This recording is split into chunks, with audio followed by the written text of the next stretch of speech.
I'm Jen McMenemy from the Ancient History Fangirl podcast. And I am Liv Albert from Let's Talk About Myths, baby. I said I would do it, and I did it, and it was terrible. Go ahead, Jen. And today we are joined by a very special debut author. Liv and I are going to co-host this joint episode. We are delighted to welcome a brand new rising star in the romantasy genre.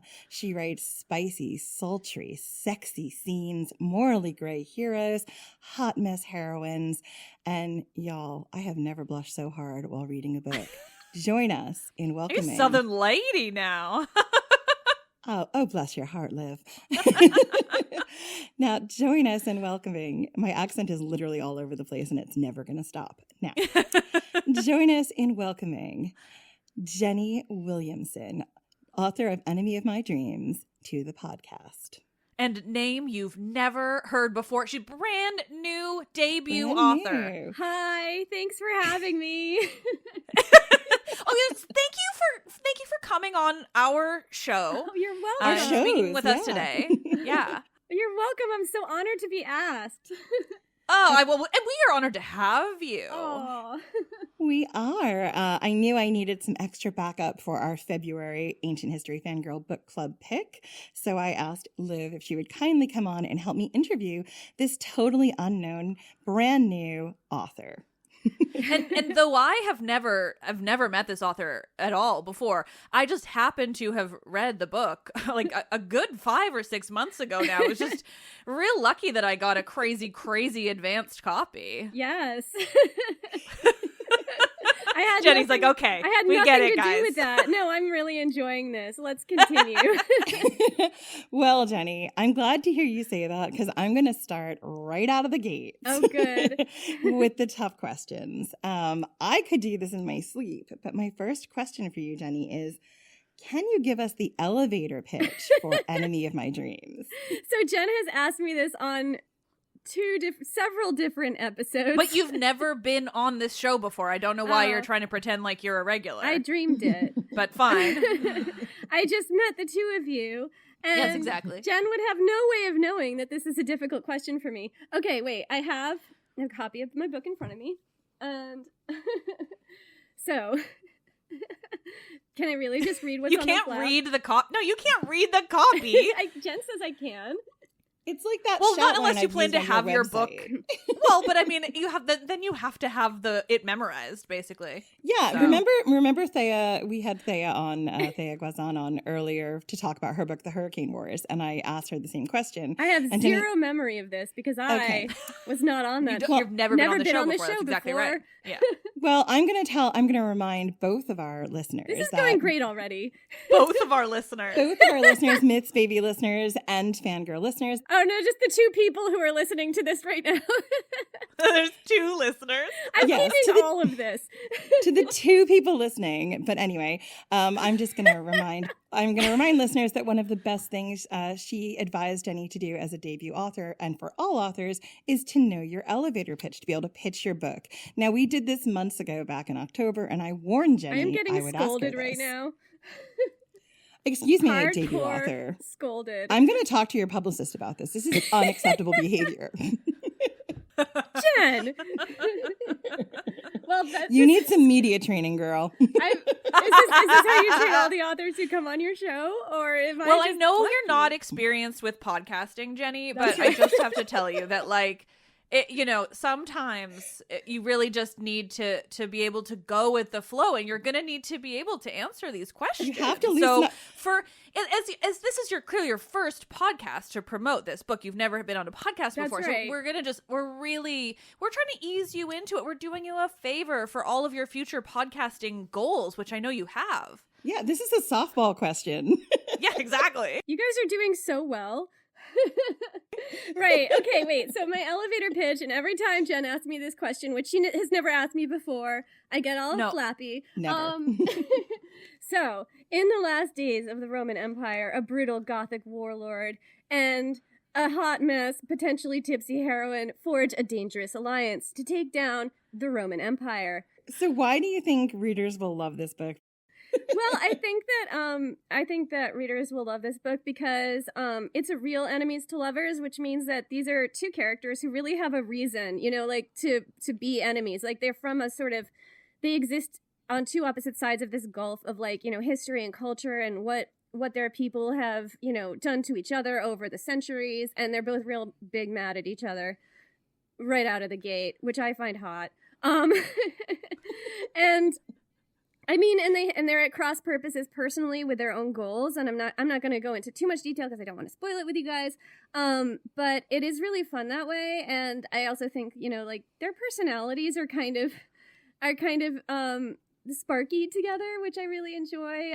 It's got a lot of fun things that I love. Like there's kind of a found family trope going on where my princess heroine Julia kind of finds belonging in a place she doesn't expect it. There's a lot of tipsiness. There's a lot of plotting revolutions tipsy, which I think I try to have fun with it, and I think that's why people will love it. I will say you wrote Tipsy very well. And another thing I know about you from the little time that we've spoken on this podcast is that you are not a big drinker of wine. She's a teetotaler. Absolutely. I can't say I've ever seen you with a glass of Prosecco in your hand. Never. And so, how did you go about writing Tipsy in such a realistic way? Well, Liv, it might surprise you to hear that I enjoy imbibing a glass or two every so often. Do you really? Yes. Shocking. I thought you were a teetotaler. I thought you never drank. I mean, I think that I wouldn't say that Julia is a self-insert. I wouldn't go that far. In fact, maybe Alaric is a self-insert. You know what? But I think you're both of them. I think that's what makes it with two great characters is that each of them are parts of you. Yeah, this book is me talking to myself. Messed up characters. Yes. That's what it is.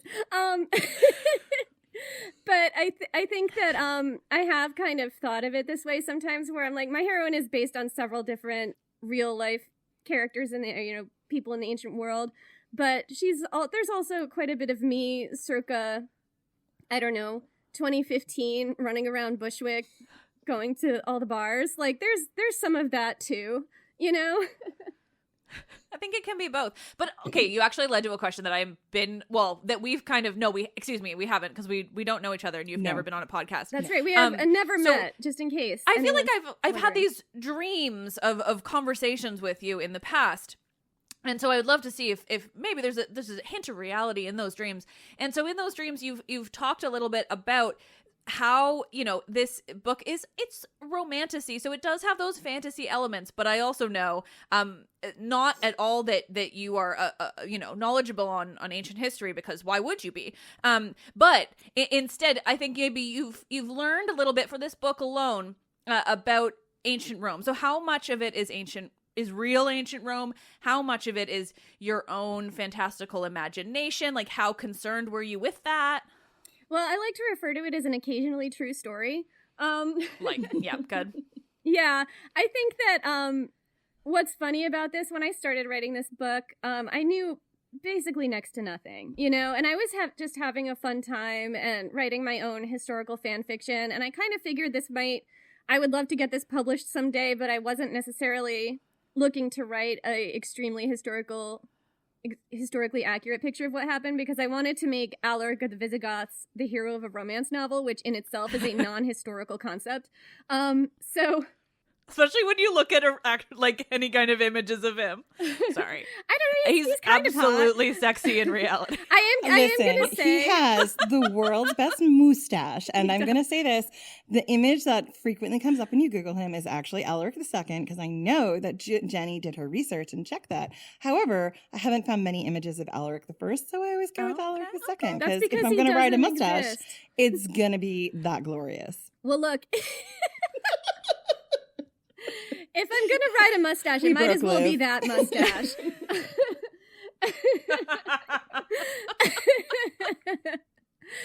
Now, okay, this is an incredibly vital, important to that entire question. Yeah. No, but it does lead to another incredibly important question, and that is, can you remind me if your Alaric has a mustache? No. No. Okay, great. Just checking. And that No. leads Just because of the historical accuracy. Right. Whatever. So that's your answer to the historical accuracy question. Yeah. It's not completely accurate because he does not have a mustache to ride. Well, okay. In the book, he doesn't. In the book, he doesn't have a mustache. In the picture that will come up when you Google him, he does have a mustache. Is that picture actually of him? No.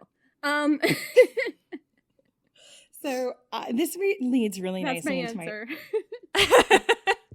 Listen, he can have whatever you want. It's a romance novel. I'm not gonna slam anyone's kink in what they like. Are barbarians, quote unquote, in the ancient Roman Empire associated with mustaches historically? Yes.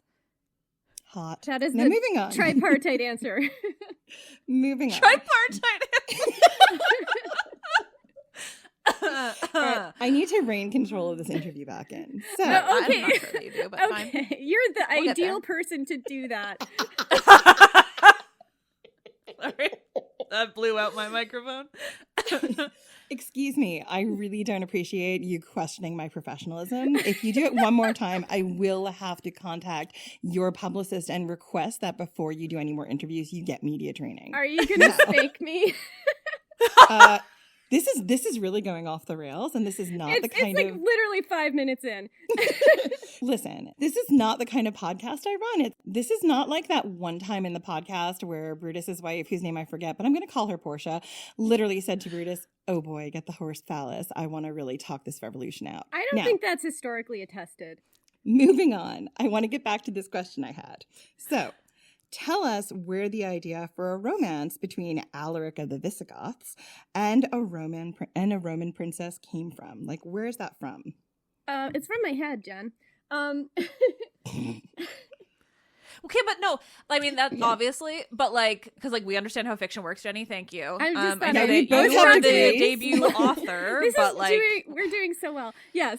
some of us have a degree in English.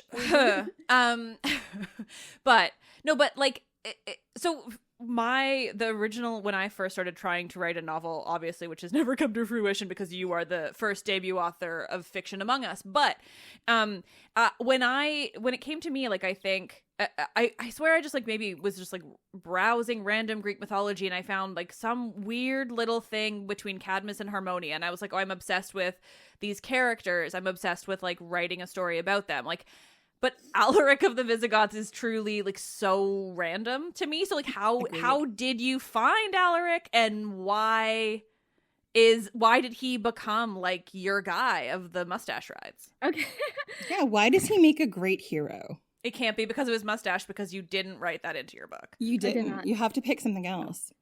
So it is not historically attested whether he had a mustache or not. We don't know what he looked like. But okay, so I do have a story about this. So I have a friend who I possibly one of my first friends. We met in preschool, and she was over at my house one night, and she is a Latin linguist, and we were just talking about random historical things, and she wrote this quote on a napkin. Like, she wrote this Latin phrase on a napkin, and then she translated it for me, and it was I'm always bad at remembering this verbatim, but it was like, "I grind you down with my bare hands, Rome. Give up your weapons and hide." And it was just so like visceral and, kind of like scary. And I was like, "Who is this?" And she's like, "Well, that's Alaric of the Visigoths, who sacked Rome in 410 AD. And I was just like, "Who is this person? I must know everything about him." And then I just became obsessed with Alaric of the Visigoths. And he has several other quotable things that he said.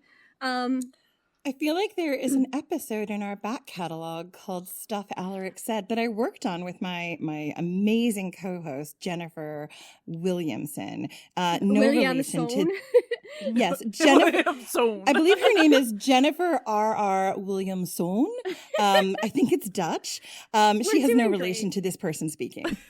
No, none at all. So I just became completely obsessed with Alaric of the Visigoths and decided I needed to know all about him. And at some point wrote our first podcast episode, which was called Stuff Alaric Said. Not the first. I don't believe you wrote that. I believe my co-host, Jennifer R.R. Williamson, wrote it. She's out ill today. She did want to meet you terribly, but unfortunately she's got the norovirus. Yeah, just couldn't work. Just couldn't work. You know, she and I have never been seen in the same room together. Is it a coincidence? I don't know.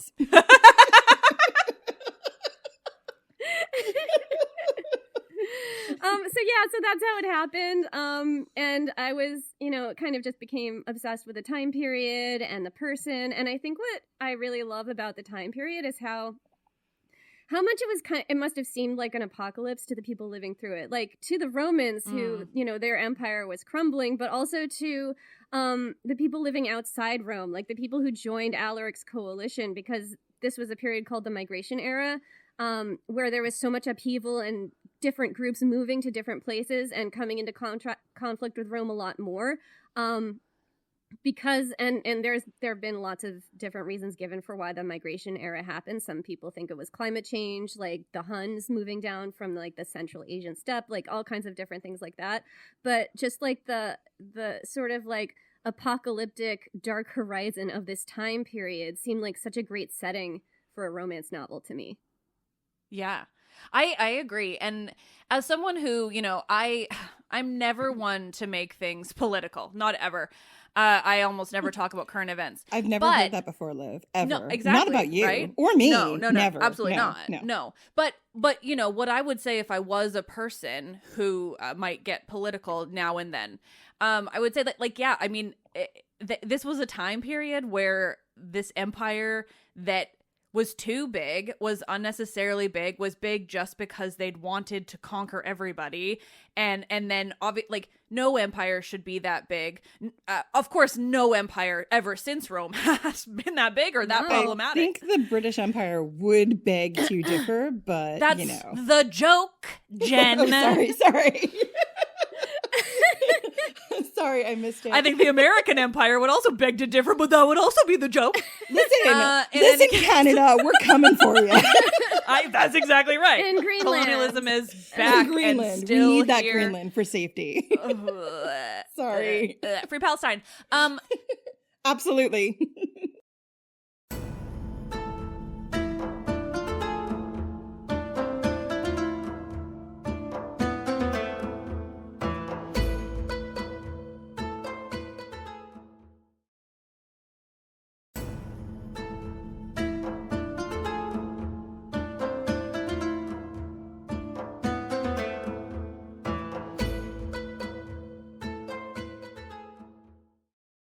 We've talked a little bit about Alaric of the Visigoths, who is her main hero. I want to delve into Julia.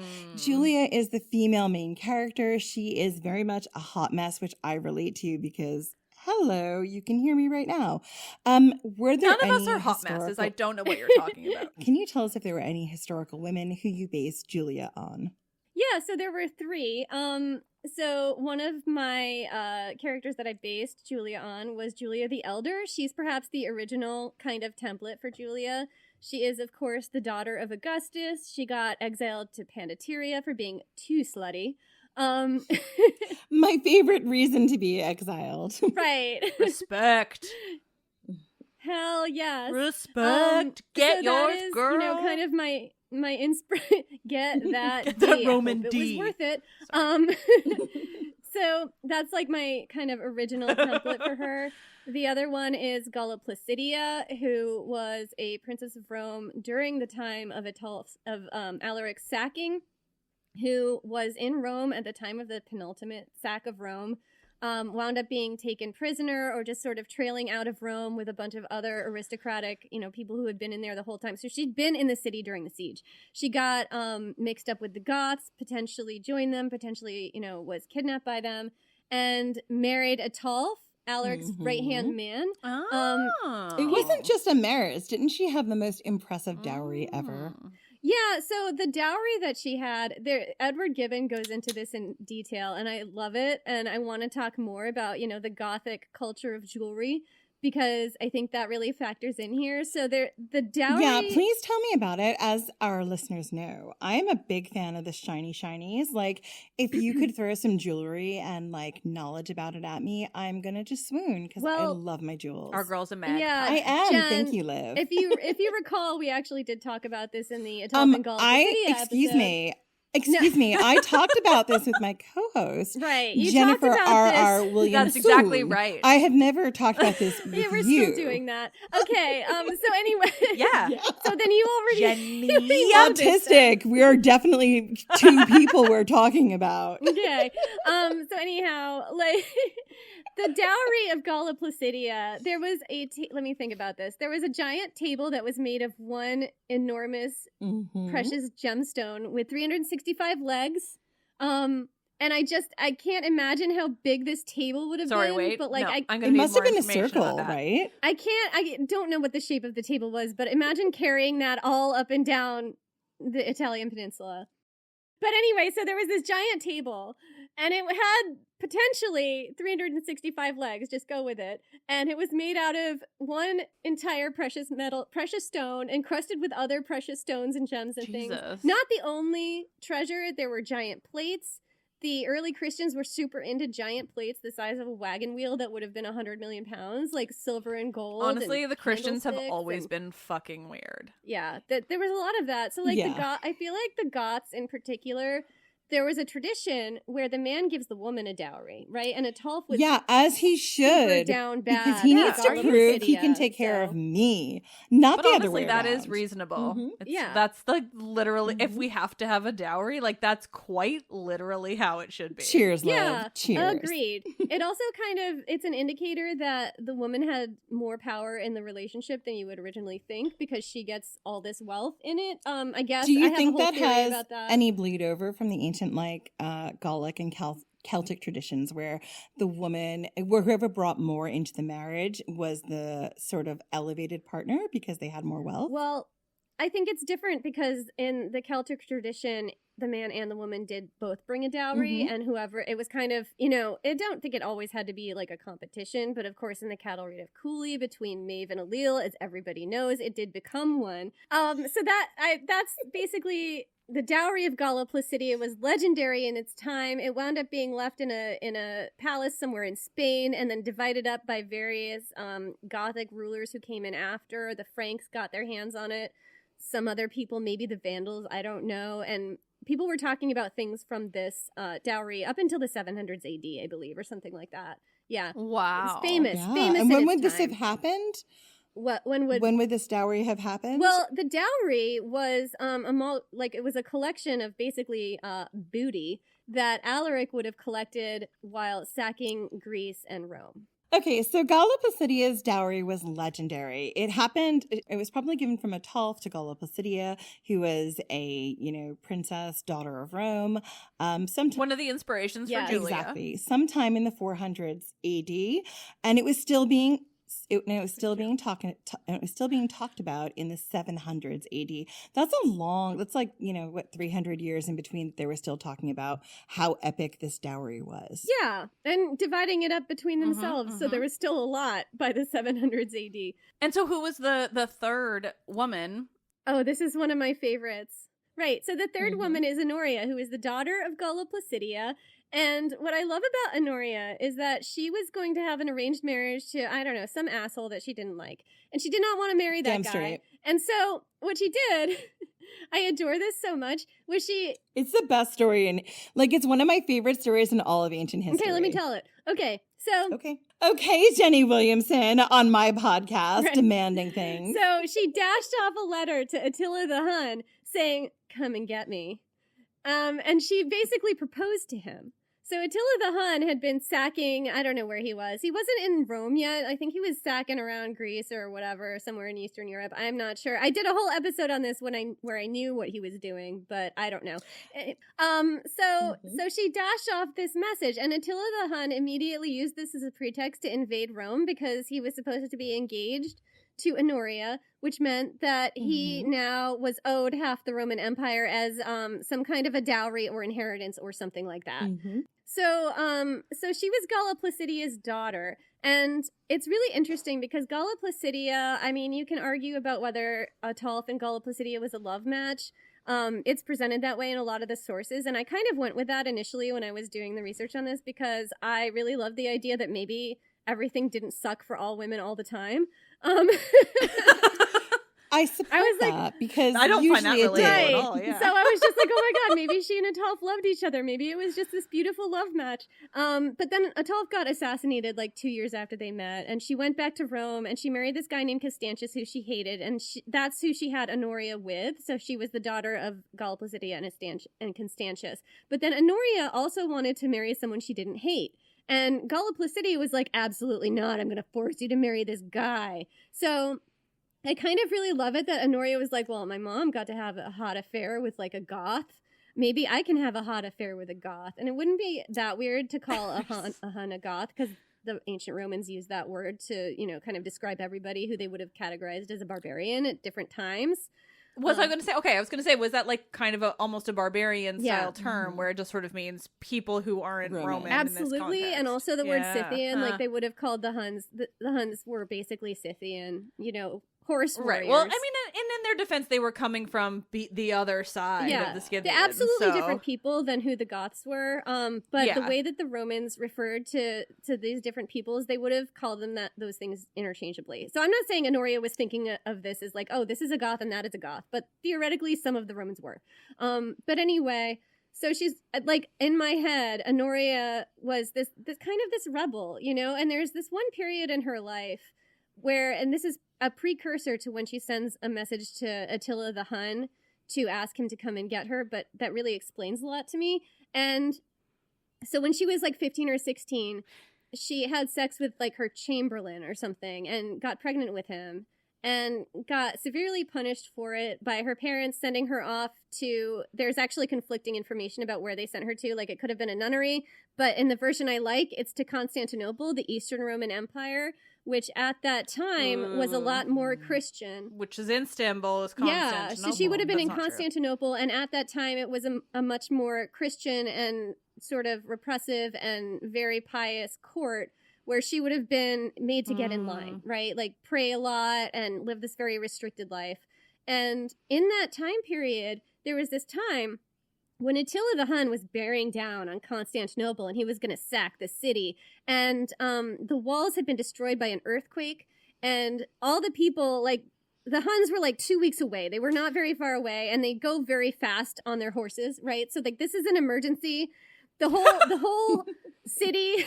Sorry, I just thought you said that. They go very fast on their horses. Very fast on their horses. This is one of the things that made the Huns so terrifying is how fast they go. So right on their horses. Yeah, it's how fast they were able to actually mount a siege and arrive at your city. They right? weren't technically that saying. good at sieges, but these people didn't know this. So they were all like, the whole city had to rally to rebuild these walls before the Huns got there and burned everything and killed everybody and sacked the city. And it's an emergency, and everybody had to like come together. And I just imagine Honoria in this time period looking at these walls going up, and everybody else around her is praying for the walls to rise, and she's praying for Attila to hurry because she wants this world burnt down. So I just that's what I imagine about her, and I think I wrote an intro to that episode about that. I mean, I didn't write it. I just am aware that it was written. Yeah, Jennifer That's R. exactly right, by Williamson. Jennifer R. I'm just Williamson. preempting. Yeah, please give her preempting credit. that. So yeah, so that is kind of my sort of little fan fiction about Honoria. Is that she just felt extremely constrained by the world around her and what they wanted to force her into, including her own mom, who got to have her hot affair with a quote unquote barbarian. So why can't she have one? So she's like, all right, well, I'm gonna message Attila and see if he is down to clown. Message Attila. Right. DTF. DTC. DTF Attila. Down to clown. Down to clown. Wow. I think she Attila basically knows like better. texted him. She's like, "You up?" He's always up. So we've talked about some of the real historical figures who inspired you, Miss Williamson. Can you talk about the tropes readers can expect in Enemy of My Dreams? I know that previously on our book club, I can't talk about Liv, I can't talk about what you've had on your podcast. We've had a lot of things like Grumpy and Sunshine, Enemies to Lovers. I mean, I love tropes. What I was can already ready before you talked about that. What can we expect here? I actually want to ask you guys that too, because I know what the tropes are, but I also, as readers yourselves, what tropes interest you in this book? I mean, I know. So I think of them in a lot of ways of you and I sharing tropes, because I wrote my novel. I called it just like a tropey Cupid and Psyche when I first started writing it. So to me, I was just like, how many fun romance novel tropes can I jam into this novel in a way? And so I was kind of noticing yours as we went, also because you read my book around the same time as I was reading yours, which is fun. Yeah, so I mean, I love, like, I'll go so deep into the tropes, but I mean, I'll take all of them. But the Enemies to Lovers was pretty great. The Grumpy Sunshine, I think, also applies, except she's not really Sunshine, but kind of they're both grumpy and both Sunshine, in a weird maybe? way, yeah. In different ways? Yeah. Yeah. They have their moments of each for both. You definitely have some of my favorite tropes, which are forced proximity, enemies to lovers, Sharing that tent, Yeah, that sharing horse. a Yeah, horse. well, Who doesn't love a horse? my co-host Jennifer R.R. Williamson, who's a very horsey girl, really I'm very well established with her. She's a big fan of like just one horse, and I think you do that quite well here. You've Thanks. got quite a bit of horse representation. Thank you. I'm glad you noticed. This isn't a romance trope, but it's one of my favorite tropes you find in fantasy, which is found family, where you find yourself amongst others and you have a chosen family. I really love how you've done that amongst your characters. You've got the hero and heroine, but you also have your heroine who, for reasons, decides what she's going to do is, I don't want to say seduce his friends, but definitely like encourage his friends to be her friends to aggravate the hero. Yes. Like you have a lot of aggravation. And that's done very well. Yeah, I will say that It's almost like this I is just me remember hyping that up from your book. talking about it with someone, but not you. It couldn't have been me. No, never her. But I mean, and I will say, like, and again, this is not a question. This is just me hyping it up. But and also mostly, I'll admit, this is me hyping it up from the position of I don't think I could write like this, so I'm jealous. But I do think your side characters, your sort of just peripheral, every character who isn't, Julia and Alaric, like I think you did them incredibly well in a way that I really enjoyed. And I think that, that's really important, but it also can be rare in works. And so like the twins are the ones I'm thinking of most. Like I think you did great work on like, the side characters. thank the you so others. much. The twins, for those of you who don't know, are in Enemy of My Dreams. Alaric has kind of this adoptive children. He's like a lone wolf, and he's got these two cubs. They are named Horsa and Hengist. And while he is not blood related to them, he sort of raises them from about 3 until 15 in this book. Yeah. And it's a really great dynamic that you have. The lone wolf and cub you don't get to see a lot, and so it was really great seeing it reflected here in this romance. Thank you. Also men who have those types of relationships, I think, I mean, I say this a lot that I really prefer fictional men. I am a straight woman who unfortunately just doesn't like real ones all that much. And yeah, so I can understand that. I just, they've never impressed me, but fictional are great. And I think though that having that kind of relationship, like I think with Alaric, you handled him well in that, like, he is like big and gruff and scary and hot, but also, in all those good ways, like he's like a very endearing, very warm character. And I think that's hard to do sometimes, to kind of juggle those feels. I think that for me, like, the vibes. you have to, I mean, there has to be something about masculinity that you love if you're going to write a hetero romance. Like, there has Thank God, to be. Yeah. True. And it's usually not realistic. because realistic masculinity is toxic. Do I want to and date shit. an actual human man, or do I want to date a fictional man written by a woman? Question mark. That's what I want. Win. I'll tell you that right but now. like, I feel like, Alaric to me is a version of something I kind of think of as like sort of, old oak tree masculinity, where it's like Old oak tree. That's Yeah. Yeah, I've never lovely. heard that term before, but I really love it. You should coin it. Yeah. Yeah. Well, I'm doing it now. Like, I kind of see it as like an old, like, grain of wood. Like, it's deep and strong and kind of gnarly and scarred, and you can build furniture Stoic. out of it, and it's stoic, and it's not an asshole. Tall, strong, and silent type, Okay, so your book is called Enemy of My Dreams, and Which is one of the greatest titles Ever. ever in existence. Mhm. And I'm so glad you like it. yes. Did I tell you the story of how it came about? No, please maybe, tell but tell us. it again, because now we're on Right. microphone. Yeah, and our listeners And again, don't know I've it. never met you before, so let's keep that Right. moving. So I've never Mhm. met you before, so you've never heard this story. Exactly, So thank you, it thank took me, I know I've said this many times on mic before, it took me roughly 8 years to write this book. But again, not on No. the podcast. 'cause I've never I been on a think you've never been podcast. I've just before. on various mics. We're keeping it No. going. We're an hour and a half in, Jenny. Yeah, You can't right. pretend. Just it's for different my now. hairbrush that I was pretending was a microphone.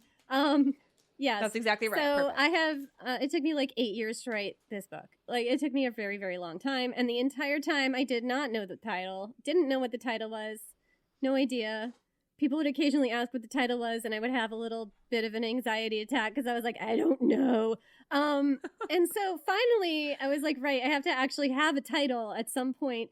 And so a friend of mine, Erin, in New York, she was like, let's do this and we will figure out the title to your book. And I'm like, I don't know, Erin, it's been 8 years. I don't know if I'll ever think of a title to this book. And she's like, let's just figure it out. So we went to drag brunch in my neighborhood. As As one one always should. should. I mean, there Mhm. is so much creativity and there authenticity and just so much to be learned from going to drag brunch. I agree. I encourage you all to do it. Yeah, the drag brunch was just a font of creativity and really inspiring. And Erin and I had a really good time and thought of this title, and it was awesome. It's just like I think I love it most because my love of romance novels comes from the Yeah. tropes and Mhm. the predictability, but like in a way that's not predictable, you know? Like I think a lot of people complain about romance novels for those same reasons. They're like, "Oh, it's, the tropes are so, you see them coming or whatever," but it's like yes, and that is Right. the joy of Yeah. it. Like I love reading a romance novel where I know that I'm going to have this whole wild ride with tropes that I find, and like enjoyable, and also there's going to be a happy Yeah. ending. And I think that's the joy of reading romance novels, particularly when the world is on fire, is like I would like to know that there's just going to be nice things, and if they're slightly predictable, I'm so down. I think so too. Like, I think that I when I wrote my book, I wasn't thinking about what tropes I was using. I just kind of wrote it and then figured it out backwards. Well, you wrote it as somebody who, and I've Never. never met you before, but I know somehow just through knowledge about you as an author that like you grew up reading I Bodice absolutely Rippers did. and those very specific types of romance And- novels, and so I think that comes so naturally. Yeah. Yeah, That's I great. was gonna say this title to me evokes a lot of those like early the 90s, old- 80s, like Ashes in the Wind and like really bodice rippery historical fiction. And I love that because I don't think we're seeing that as much in romance anymore. Mhm. Like I Agree. love it in historical. I mean, I love reading a good historical novel I can fall into. And this really evoked that for me and was that for me without those really problematic aspects. I did enjoy that there was consent here and that it but wasn't. sexy Yeah. consent. It is very sexy consent. And I think you did that really well. And you also handled one of my least favorite tropes, which is like a jealous older woman of a younger heroine. I think you really turned that on its head. Mhm. You had two female characters. and I remember it so well now. You had two female characters who were vying for the male's lead, and one was slightly older, and one was our heroine, our hot mess Julia. And you actually did a really good job of turning this trope of like female jealousy over one male on its head, and I just have to commend you for that. Oh, thank you so much. Yeah, I think that I'm gonna tackle those two things separately because they're two different things. I think that one of the things that I really Fair. wanted to do in this book was have a book where it kind of did feel like the sort of, vast sweeping historical romances that I read when I was a kid, which I'm sure a lot of romance fans that are listening right now maybe got their start on. Like there are a lot of those from like the 90s, the 80s. They're very bodice rippery. There's a lot of dubious consent in those and non-consent in those. And for me, I was just like, I want to write a book that's like that feels like that, but where the sex is all consensual. And like, I wanted it to be like that without losing the combativeness, like. And the smuttiness, Yeah. the spice of it, Right. I feel like that's Yeah. one of those things that Like, it's not a kinder, sometimes can be gentler lost. romance, like Mhm. there's still that combativeness, but everything is consensual. And like, I wanted to keep that excitement, of that. Like, Jenny, now, okay, this is something I would have said to you when I first started reading your book, and it's just brought it back to me now hearing you talk about it this way, because, as somebody who also has been working on writing smut, admittedly, Right. but who didn't come to it from that like older bodice rippery time. Do you remember how I phrased it when I told you how I described your smut? Because I think it was like, I don't remember. it was like elevated smut or something like that, where I just think your prose is so lovely that you write like classy smut in a way where I was like, I'm not. And I don't know, this isn't really a question, but I just generally like, I'm jealous of your prose, I think is part of it. So now I'm just fawning over you. It How feels does that great. feel? Keep doing it. Oh, good. Great. It would make me so uncomfortable, which is No, why it's I awesome. asked, I so love it. I'm glad to Yeah. hear your neurotypicalness really helps you in I'm that here to provide you with that situation. experience, You I'm did so great, glad. honestly.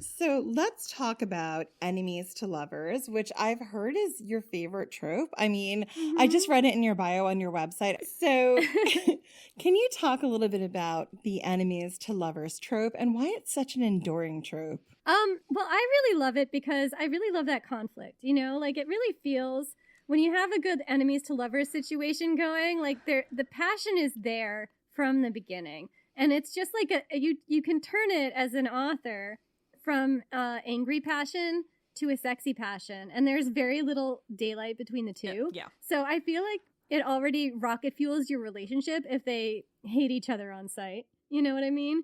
But in a sexy way. Oh, yeah. I feel like all my favorite books, like romance books, start that way.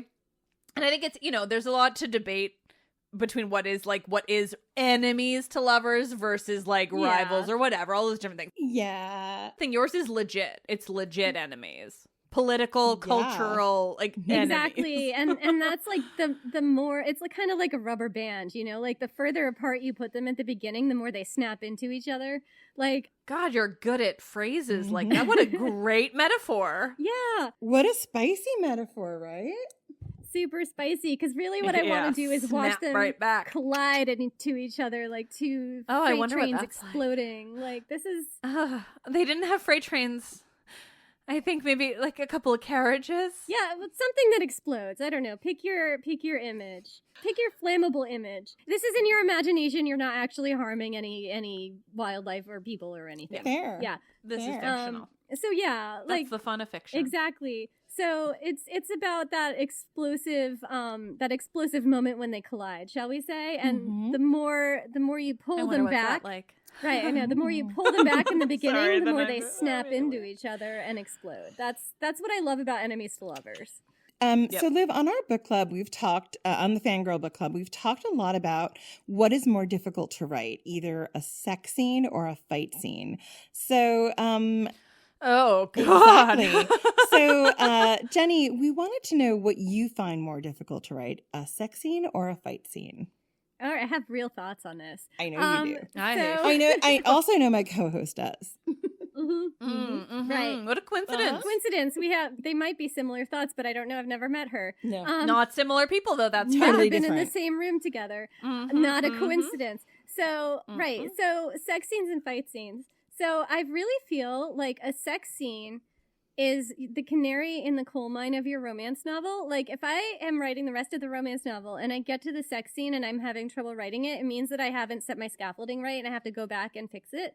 Wow, that's such a smart way of phrasing it. I'm really jealous of your brain. Thanks. But it's also like, you know, I'm so jealous. The way I've thought Saying to keep going, I'm so jealous of that. I'd be like, sorry, go ahead. But I love sex scenes in that way because I feel like I can really tell if I'm doing it right if I can hit the sex scene and it just flows right out of me, you know? Oh, but, I love that for you. But it flows right out. But I feel Not like the if same for anything, me. if anything is gonna flow right out of me, it's gonna be the sex scene. Because, like, I love writing sex scenes. Like, it is my favorite thing in the world. I love it so much. If this was video, I'd be pulling at my collar, which I am, but if you can't could tell. see me, I would be very red. And also, sex scenes are we're just all I know. blushing. Sex scenes are difficult for me from my like very Catholic upbringing, where I'm like, how red do I turn while writing it? The redder, the better. Catholics love The to redder, fuck. the Oh, they better, absolutely Jen. love to fuck. They just like If you're not down deeply low. embarrassing It's just that yourself, it's fucking you're doing it wrong. exactly. We must atone for it. We must go to confession and tell a priest who's supposed to be celibate all the naughty, dirty things we did, which is also hot. Well, and That's its own fetish, Jen. I'm aware. So anyway, okay, I'm talking about me. excuse me. We're talking about Mhm. you.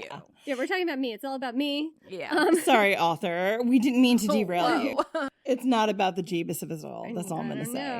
know. Okay, so We broke Liv. we're all broken in this podcast. Anyway, I was going to talk about fight scenes now. Please. Versus sex Yeah, scenes. which is harder. Okay, so sex scenes are really fun. Sex scenes Sex are or sword. super fun. There should be many sex scenes in all books, but I enjoy sex scenes and I enjoy writing them. And fight scenes, I think they were harder for me to learn how to do, but then I was watching anime, right? And I was watching a kind of, sword fighty anime, and I realized that there's two... Castlevania. Yeah, I realized that there were two types of sword fighty anime. There's the sword fighty anime where they really animate all phases of a fight where you see everything that happens. And then there's the one where it's just they run at each other and then it's like some kind of explosion. And then one of them is cut in half and you don't know what happens. And I was just like, I don't think I need to know everything that happens in the fight scene to write the fight scene. I think I can really gloss over it and give it an action sheen.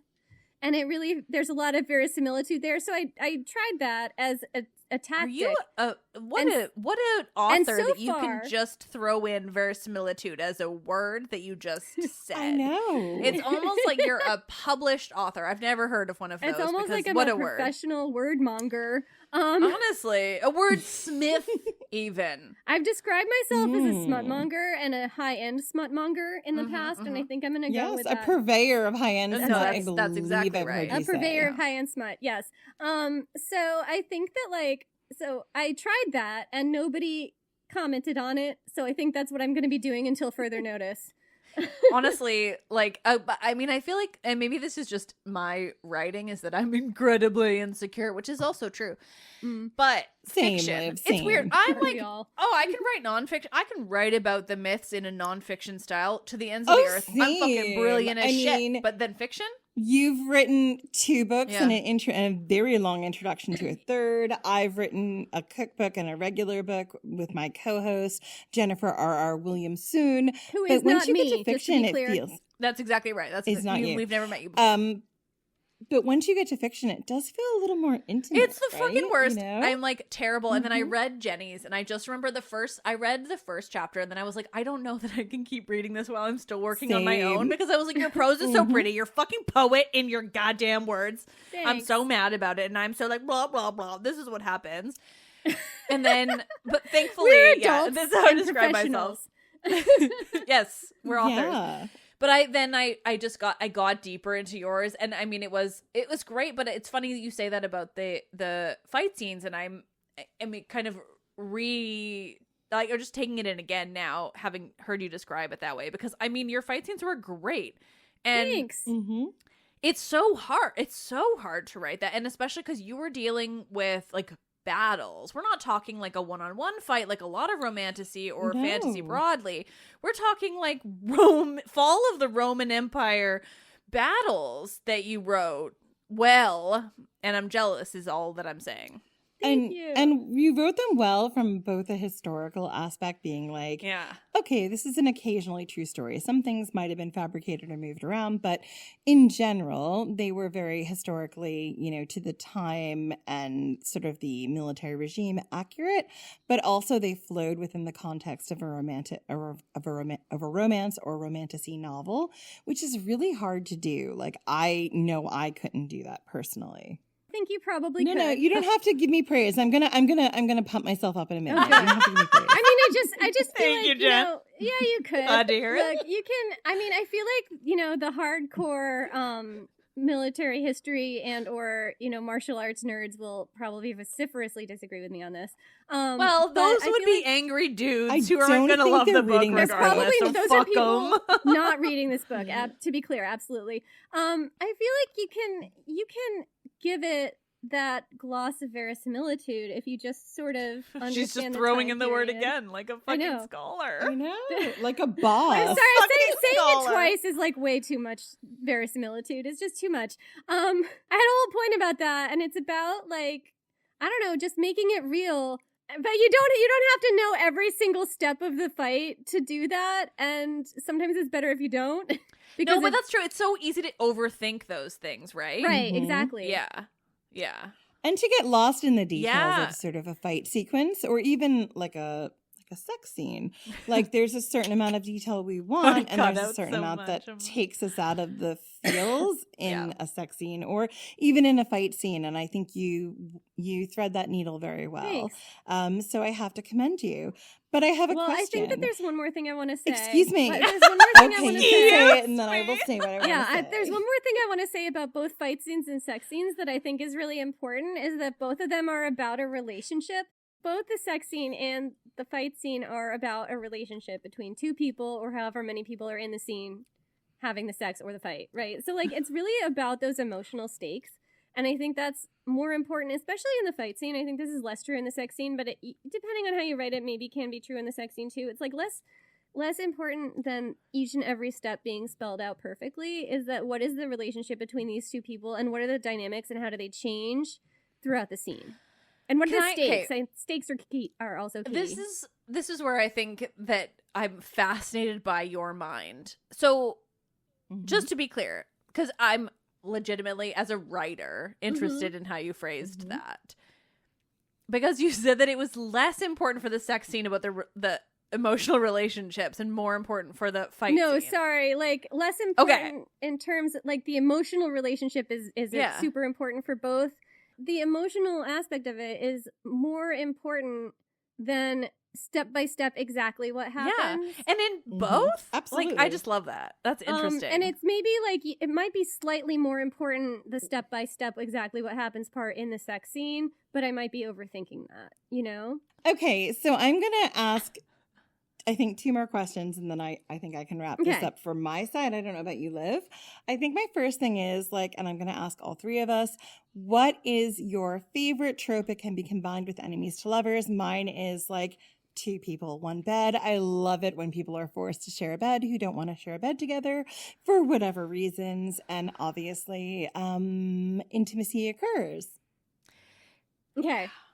Do you want me to go next? Go ahead. All right. Yes, and then Liv. So I don't know if this is a favorite trope or just a favorite one that I'm really into in general.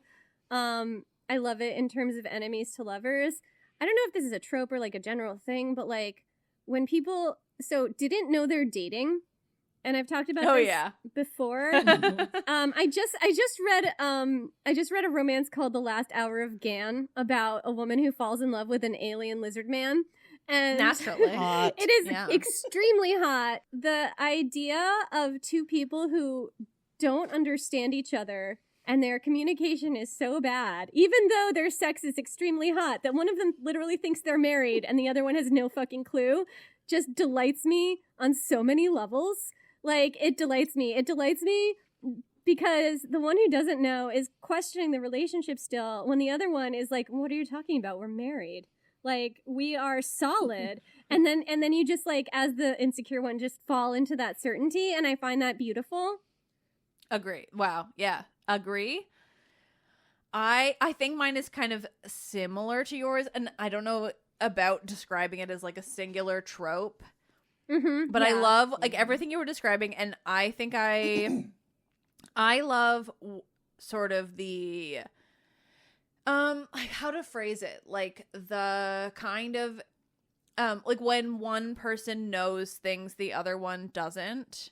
Yeah. And then the reader knows all, or like has an idea of kind of what's going on, and you know that like the one of the characters like thinks they hate this person or whatever, right? And then you know all of these things that like, oh no, there's like so much going on in the background. Right. That Like, I don't know. That's a poorly described trope, but I completely get it. I Yeah. completely get it. I know what Yeah. you mean. It's where one person has sort of this extra knowledge about the other one. Yeah. Like they might know their secret identity or all the good deeds they do, like donating to like a children's library or a children's hospital, and the other one thinks that they're an asshole or whatever. And so once they uncover that secret side. That's the Jen who really likes the sort of, golden retriever-y thing. I love it. Jenny and I are both like, I don't know Mine- who you mine is are. very kids in a different. library, Mine is like your like- go-to. I know. I don't know. Jenny, you're like, we they're like at a- darker, they're at more an fucked up animal people, thank you. I'm like, shelter. I find out he's even more fucked up, and then I'm into it. No, Yeah. I mean, that's possible. Like fucked up, but also He puts a gun loving, up your okay? vag and you're here for it. Just don't pull the trigger. No, it's like, for me, what it is, and it's like undisclosed information, but for me, and Liv, you can tell us which one is closer for you, because now I'm curious. But I'm going to tell you Well, mine. you've read my novel. I think I know the answer. snorted. My prime example of this trope is when it's an enemies to lovers, and it's like we have a Shocker. beloved, right? A character. Usually it's the woman, but depending on who it is, it could be anybody really. But let's go with the heroine, who's like, oh, I think he really hates me. Like, why is he so standoffish and Yeah. cold and stoic and whatnot? And it turns out that he's like holding himself back because he's so obsessed with her, but also he's been doing all these things behind the scenes to protect her and blah blah blah. Like, that is what makes me swoon. I think that's what we So both that wrote. is the Mr. So that is the Mr. Darcy of the like That's Pride and Prejudice of like unsurprising. I can't remember which one it is. Hand flex moment where he can't show That's his the emotions. excuse me. where he That's the can't show his 2007 emotions. Pride and So the Prejudice. the 2007 hand flex. Pride and Prejudice, which Liv has Right. just correctly Starring Keira Knightley and what's his name star- who played Mr. Darcy. You're welcome. Yes. So Matthew anyway, it is the McFadden. moment. What's his name who played Matthew Mr. McFadden. Darcy? Yes. Hang What's his on. name? So it's this moment where he can't show his emotions. So instead of showing it, he like does this sort of like hand clench flex. I love that trope. Yeah. It's a gorgeous Yeah. Because trope. it's complete. It's like this moment of lost control, right? Yeah. Like, Yeah. that's sexy. But also, like, he wants to show this emotion, but he can't. So it's like the slightest hint that there's something more going on. If you were if you're the reader and you were paying the most attention, you could find it, or the viewer in this case. But like the actual heroine is like, I don't know, he unclenched his fist. What does that mean? it means he's completely lost himself, but just for a moment. Because she's so incredibly sensual. That's what it means. Anyway, Liv, which one? I of don't know. those I think appeals we're to maybe all you? fans of romance novels and movies and books. That's fine. I think so. Yeah. All right. So my final question for you, Ms. Williamson, is Not to be confused you with have these- R.R. Williamson. No, we don't That's want to okay. confuse I've the two. literally never met you Simply- guys before. No, it's No. weird we get along so well. I don't quite know what to I do with know. it, but who's to say? So you build these incredible worlds and you do such an amazing job of, sculpting these landscapes and these characters, and writing is a very lonely business. Do you have any beta readers or like friends, maybe someone who hosts a podcast about mythology or a co-host of another ancient history podcast who are there to pump you up and build your community and let you know that you're on the right track. I mean, yeah, but you have never met those people. Either one of you. Fair. I would not know who those These perfect people were. would be nobody that you have met, either one of you. It's So- almost like somebody sounded like they were Well fishing played. for like I something, know. but I don't know what that could be because we've never met. I can't imagine what you might be asking me. None of us have ever met. So. That's right. So once upon a time in, I don't know, 8 years ago, me and my co-host were doing this thing called NaNoWriMo, which you should not do because they scan all of your stuff when you upload it to AI. Don't do it. Do they? Anyway, It's moving really on. Problematic. Yes, we the, do. the nano is now off. problematic. Yeah, I know. Yeah. There's something about grooming. It's I don't know. It's a weird rabbit hole. I don't know anything about it Yeah. except that it's fucked up. Oh, Yeah. wow. We do Okay. not. But me and- we do not. Okay. Me and my co-host, before we'd even started this podcast, were trying to write novels. I think this is the moment we maybe break down the incredibly realistic wall. You know, I know that we've convinced everyone. I know. I know that So I want to... no one's I wanna everyone's twist. fooled, but We do know each other. we do. Plot Whoa. twist, we do Whoa. know each other. And how I remember this book coming about is about 8 years ago during NaNoWriMo. My dear friend, Jenny Williamson, was writing a novel about ancient Rome. And she was in Paris at the time, and I was in London coming over to visit her in Paris, and I was also writing something about ancient Rome. It never got finished, but her novel has gone on to be this incredible, amazing debut. And I just want to talk about how incredible it is that you followed through on this, and it's become this really big thing. Congratulations. Thank you. We're so really much. fucking proud of you. We are Aw. so Because fucking spoilers, proud. we have known you all this time. Weird, I know. Oh my Yeah, god. we had have everyone known you. fooled. So yes, both of you have been very involved in this book. Jen has been helping me sort of shepherd this book into existence since, I don't know, I conceived of it a million years ago. And Liv It's a beautiful book. I did very Liv little. came in about halfway through. I remember us being extremely drunk on a balcony in Italy, in Rome. And me, In Greece. was it in Greece? Oh, It it would've wouldn't have been been. It was Greece, not yeah. Rome. It was in I Greece. don't yeah. know It was in who you Athens. think you are, but No. bringing It would've been Liv's Rome balcony. into this Was it unnecessarily Liv's- is was it offensive. Liv's No, it was balcony? yours, you nerds. Was it mine? Was it our little one? Well, it depends. We're on the big one. It was yours, you nerd. Well, that was Such you a and Liv me thing to say. drank a shit ton of rosé and were so FaceTimed drunk. Jen on her way You to did. Athens, and To that was from your Athens. balcony. And then Jen showed up and she'd gone shopping or something. Or am I conflating two different times? I might be. I'm not sure. I heard gun shopping, and maybe that's just because No, I heard gun- that too. There's no I guns. was like, look, y'all, I She might be in the gone South, but I don't buy shopping. guns. I'm gonna leave that Got it. there uncommented on. Gun shopping. Jen did say y'all at one point. she did. I know she anyway. went full south. I remember trying to tell Been Liv 3 about years. my book and being like, no, I can't tell you about it. No, you wouldn't share. I mean, I remember you I was very mentioning the book embarrassed from about day it. one. I was very embarrassed about it. Yeah. And then it turned out that Liv was a huge freak like me. And Yeah. then And me. she, you know, was totally into our freakishness as we've discovered. And, you know, I also shared my book with Liv and I've shared other things with Liv that are embarrassing.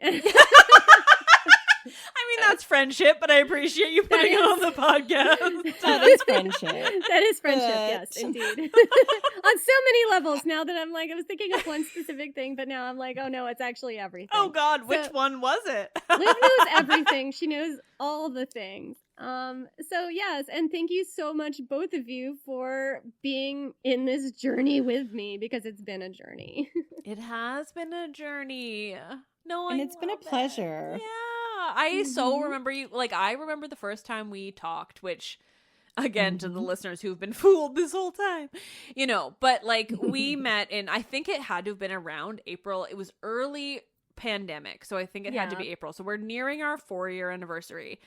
Yes. And I mean, I'm sure we've talked about it on an episode before, but like when we all tried, we recorded your Dionysus episode fine, right? Mhm. And then I think that was pre-pandemic. That's what it was, is that your Dionysus episode was pre-pandemic.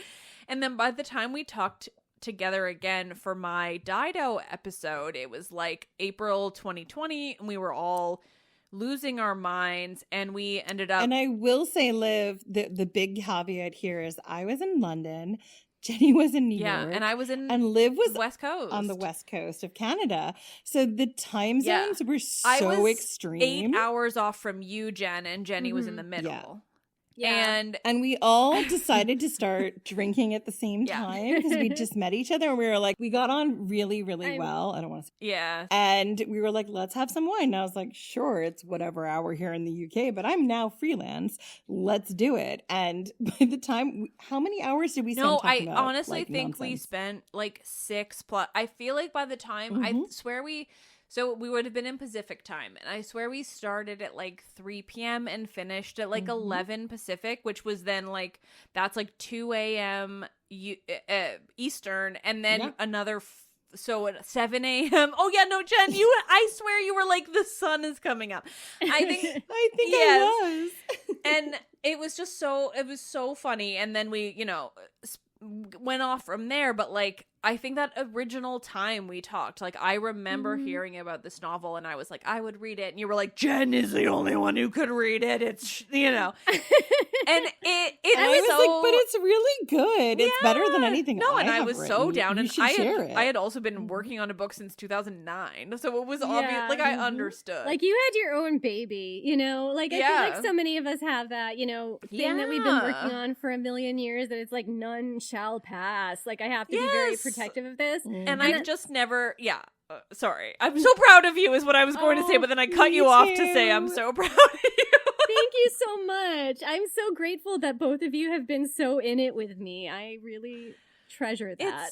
It's been really fun to be along and to to just watch you get this deal and just all of it. It's so nice. Yeah. Oh, it's one of the great joys of my life to see this happen for you, and I'm so incredibly proud of you, and I know that our listeners will also really enjoy this novel and be proud of you and happy for you. They've heard about it since our first episode, and I feel like this is the novel that, for me, brought me through a lot of really hard times that I haven't really talked about on the podcast. But when you were writing this, it was a really dark time in my life, and hearing you be excited about it and sharing these details was incredible. And then through the pandemic, it was such a light, and now it's here. So I'm so excited for you, and I really hope our listeners enjoy it and see that, sexy darkness, but also the brightness that's there too. Congratulations, Jenny. Thank you so much. And I think that podcast listeners can be included in this circle, because absolutely, they've been hearing about it since almost our first episode. It was like our third episode, maybe? About our third, I think. Yeah, or fourth, or I forget. I think it was actually a little bit, because we did all this stuff about the siege and, the Praetorian Guard and things, and then we got into the Alaric stuff. Like, it might have been our 7th, but it was the first one I wrote. Yeah, and it's just incredible, and we're so happy for you. And I don't know when this is going to drop in our book club, but Enemy of My Dreams will be out in hardback, ebook, and it's an audio. If, like me, you really enjoy hearing the world brought to life. It's got an incredible narrator. Liv, did she send you the audio Yes, I clips? forgot about that until this moment. Yes! Yes. I remember picking them out, helping. Help me pick out an audio narrator. So that's coming. I think it's dropping at the same time. I'm not 100% sure on that, but I think it will be. It's the same time. You don't have to worry. It's the same time. Yeah. No, I just... Yeah, I feel the same as Jen, and just to keep it light and silly, because I don't know how to be quite serious entirely, I just have to say that while Jen was saying all those beautiful and lovely things to one of her oldest friends, her dog did come up and show us his butthole just directly on the screen. Oh, it wasn't his dick? That's good. Yeah, he likes to mix it up. But, he got comfy after, but he made it quite clear. I didn't see that because my face was in my recording Yeah, hole. I just... Yeah, I have the privilege of that. He just, he came up onto the couch and he just showed it off. That's all. Look, he had to. He's behaved very well. What can you do? You can do nothing but appreciate the show. So I do want to say a couple things as we close out. Jenny, your author photo was taken by Liv was. in You're the fucking ruins of welcome. Rome. Yes. You two had a beautiful trip. I think it was last Yeah, it was year. like this to time Rome. last year. Right. Like we were right there now. right now. Last Yeah. year, I was in Rome. I Yeah. was figuring out what I was doing, outlining the second book in the Enemy Mhm. of My Dreams duology, and Liv was really instrumental in that. And there was a Thank point you. where I was grieving my entire life. I'm glad I was helpful for you. we both were in a certain point. It's okay. I was having a full-on Oh, mental I know. I've breakdown. never We cried were more all in front of doing another great. human. We were doing awesome. Right. It was a great. The beginning of 2024 was rough. The end was also rough. We were doing awesome, and I was frolicking amidst the ruins, and Liv was taking my picture in the midst One of us was that. doing the best of all three of us. It was me. I mean, But she was along for the ride. So Liv took your author photo. I think a friend of yours helped with your website. don't know Maybe who I don't that know. is. She's kind of lame. yeah. She's super lame. It's I fine. don't We've like already her. given She's up. very We've pulled back the self-aggrandizing. curtain. It's Jen. She's Yes. It was incredible me. and She wonderfully did a super good talented. job on my website. I could not have done that website, but I try to help. But anyway, and Liv's pictures did make it easier. But what I wanted to close out with is saying that your book will be out on February 4th in hardback, ebook, and audio. It's coming out from Canary Street Press. Where can people find you on social media okay, so my website, at the moment? right. So my website is jennywilliamsonauthor.com. I am on Instagram for the moment at Jenny freaking Williamson. I have a Blue Sky account. It's Jenny Williamson. I have not posted anything on it as of right now. I'm also trying to get back on there. Let's go, because the rest of social media is falling apart at the seams. Right. Absolutely. So anyway, yeah, like I said, Twitter not usable, Facebook and Instagram and Threads turns out are no longer fact checking and are now assholes who permit hate speech. So I don't know. So I am on Instagram still at Jenny freaking Williamson. I would say that is where I'm most active. I don't know that will always be where I'm most active. I have a Blue Sky account, which I hope to post more on. That will be Jenny Williamson. Oh yeah, I have a newsletter. If you go to my website, jennywilliamsonauthor.com, that is on there. And I happen to have a podcast, and the podcast is Ancient History Fangirl. Whoa! And, yeah. Reveal! Not Big one of the reveal. ones you might be listening to right reveal. now. Right. Potentially we're on this and also on Liv's podcast. And And if you've never heard Jenny on my podcast, what the fuck are you doing? right. Yeah. You know, so it will come as a surprise to nobody that I also have a podcast with Jen called Ancient History Fangirl that Liv has been on a bunch. And you know, And we'll be on a bunch in the future. right, and As you is can only find right. me there. Thank you so much, Jenny Williamson and Liv, for being on the podcast. As always, you can find Ancient History Fangirl on Instagram at Ancient History Fangirl.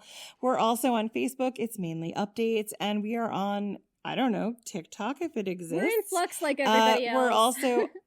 We're on Threads and Blue Sky as Ancient History Fangirl. Liv, what about your incredible podcast? Where can people find you? Well, I also have a podcast. It's mostly called Let's Talk About Myths, Baby. And I'm also on all of those places. Again, the only one I'm really active on is Instagram. But then piece of shit Zuckerberg did piece of shit stuff. So now I'm sort of in the air. It's just almost like we should eat all the billionaires, you know? Yeah.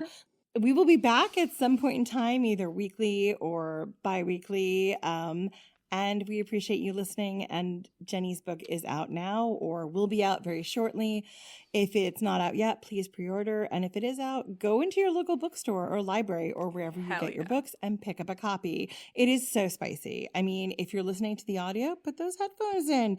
You don't want to be caught when, that scene happens. Or maybe you do, and that's your thing, and I'm not judging. Thank you so much for listening, and we will see you whenever we see you next. Thank you.